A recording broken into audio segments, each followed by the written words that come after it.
Glück ist Freitag. Wir brauchen jede einzelne kleine Persönlichkeit von dir, weil wir haben ein wichtiges Wochenthema noch miteinander zu besprechen in unserer Freitagsrunde mit dem Fabian Unterreger. Google hat ja bekannt gegeben, welche Begriffe wir Schweizer im Jahr 2016 am meisten gegoogelt haben.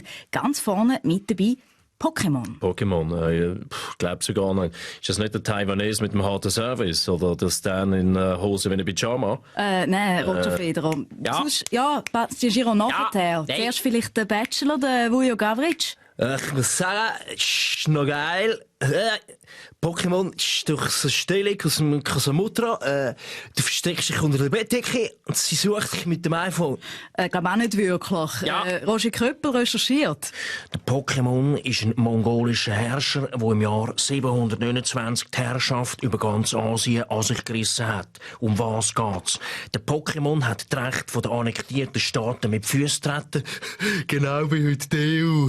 Aber die Schweiz war schon damals so schlau und hat sich erfolgreich gegen Beitritt zu Asien gewehrt. Ja, so ein Käseköppel. Also, Bastian Giro, das ist jetzt Ihr Moment. Ja, Ente. Ein Pokémon ist eine Sumpfpflanze aus dem Amazonasgebiet, die wegen der Globalisierung via Ozeandampfer jetzt auch in die Schweiz eingeschleppt wird. Also ein Neophyt. Und wir Grünen sagen schon lange, wenn wir alle nicht so viel würden mit dem Flug reisen, dann müssten wir die Schweizer Gewässer jetzt auch nicht von Pokémon befreien. So einfach ist es. Ja, Mona, ich bin's der Bischio.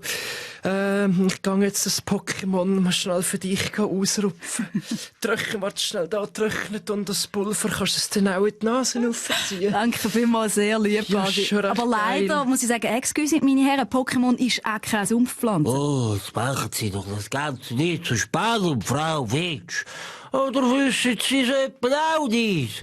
Sind doch alle gleiche Journalisten. Immer alles kritisieren. Bei dem selber keine Ahnung. Also Christoph, es gibt schon Ausnahmen. Wir von der Weltwoche zum Beispiel tun alles bei dir persönlich recherchieren. Richtig, Köppel. Ich recherchiere genauso hart wie wir von Teleblocher. Aber der Rest hat keine Ahnung. So, Frau Fetsch, können Sie jetzt mal gaxen? Was ist jetzt das mit dem Pokémon? Was ist das jetzt? Wisst ihr was? Tun Sie doch einfach googlen. Zum Glück ist Freitag mit dem Fabian Unterreger. Alle Folgen auch immer online als Video oder Podcast. srf3.ch